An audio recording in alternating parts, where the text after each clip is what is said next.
And the cabinet yesterday in a dispatch said this will end predatory lending, but you are of different view. But how a game changer will this fund be that will be launched by the president later in the day?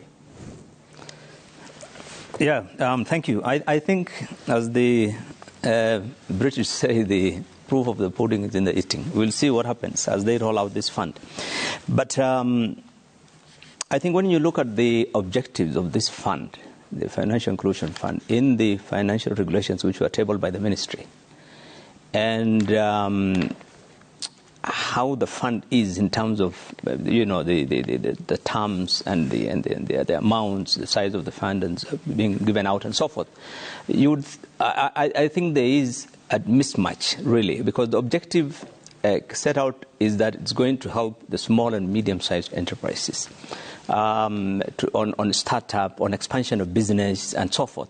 But with the size of funding at 500 to 50,000, and accessing that through the digital platforms, I don't think it will really serve the purposes of the small and medium-sized enterprise. Because when you look at the definition of the SMEs in law, this fund is not going to be of any use to them, really, because those are the businesses where, you are looking at businesses that operate about 10 million shillings, 100 million shillings, 50 million shillings. People who need, substantial amounts of money, 500,000 shillings would make a difference to them, 1 million shillings, but not 10,000, 20,000, because when you are giving this kind of money, then they will not be actually benefiting. For the micro, the mamamboga and those people who are, pushing carts and small businesses that you would call mamamboga type of business, who wants to restock her stock from the wholesale market. Those kind of businesses, yes.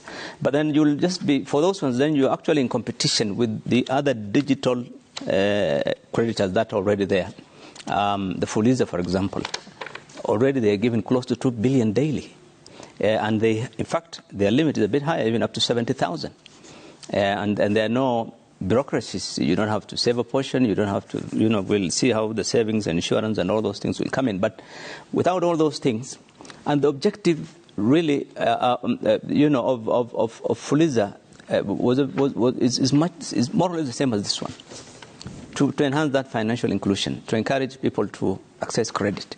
But for Fuliza, it is free for anything. You can buy it, you can take the money in order to go on holiday, you can use it for school fees, you can use it. Here the focus seems to be on business. But how would you determine that? If I'm applying for Hustler Fund, 20,000 shillings on my phone, I'm 18 years, I'm registered, my ID can be verified, of course, through the mobile service provider and so forth. But how would you determine how I want to use my money? I could use it for anything else. So would it serve that purpose of business? There are some of the challenges that we will see how they will. But otherwise, I think it's a momentous occasion for Kenya Kwanza government, because it's not always easy to see a government that rolls out their manifesto or their election pledges, or that early. And so I'm sure many Kenyans would find it interesting that these guys have been able to. But we'll see how the rollout will be in terms of the size of the fund that will roll out and so forth. But I think it is a momentous occasion, and I think we'll see how it goes out.